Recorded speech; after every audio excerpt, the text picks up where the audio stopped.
संपूर्ण संसार वासियों के लिए मेरा जय श्री कृष्ण, जय श्री राधे श्याम।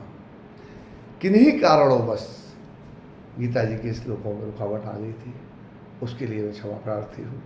आज मैं पुनः गीता जी के प्रथम अध्याय का 19वां श्लोक कहता हूँ, और सरस्वती माँ मेरे मुँह से कैसा कहलवाती है, आप लोगों को कैसा लगता है तो ईश्वर जाने, वो मैं नहीं जानता। सघोषो धार्तराष्ट्राणाम हृदयानिवेदारयत् नवस्य पृथ्वी में चैव तुम लो व्यनुनादयन। और उन भयानक शब्द ने आकाश और पृथ्वी को गुंजाते हुए धार्तराष्ट्रों के अर्थात आपके पक्ष वालों के हृदय विदीर्ण कर दिए। तात्पर्य, जब भीष्म तथा दुर्योधन के पक्ष वाले वीरों ने अपने अपने शंख बजाए तो पांडवों के हृदय विदीर्ण नहीं हुए। ऐसा लेख मुझे कहीं नहीं मिला। मैंने अपनी अल्प बुद्धि खोजा, और मैं ये भी नहीं कह सकता मैं सही हूँ, वो ईश्वर जाने में नहीं जानता, क्योंकि ऐसी घटनाओं का वर्णन कहीं भी मिलता नहीं है। किंतु इस विशिष्ट श्लोक में कहा गया है कि पांडव पक्ष के शंखनाद से धृतराष्ट्र के पुत्रों की हृदय विदीर्ण हो गई।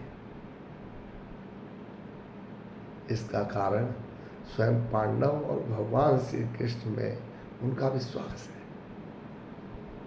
अब सही बात तो यही है कि जब हम इस संसार के व्यक्तियों पर विश्वास करते हैं तो हमें भय भी रहता है और कष्ट भी होता है, और जिस दिन हम परमात्मा पर विश्वास करने लगते हैं तो हमारा सब कष्ट भी खत्म हो जाता है, भय भी खत्म हो जाता है। यही कारण है कि पांडवों को न भय है।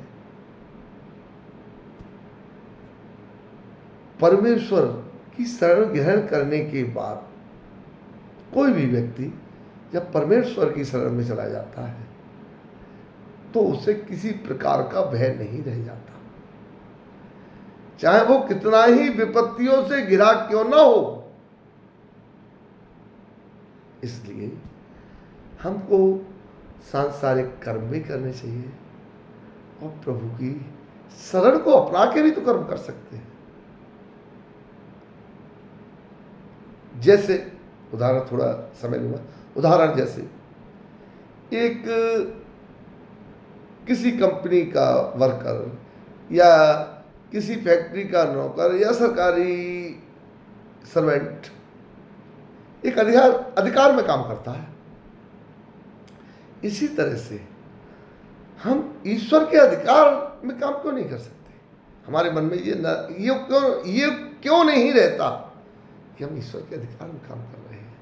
वो जैसा हमें आदेश दे रहा है, जैसा करा रहा है, वैसा कर रहे हैं, तो हमारे मन से सारी चिंताएं, सारे भय सब स्वतः ही खत्म हो जाएंगे। जय श्री कृष्ण, जय श्री राधे श्याम।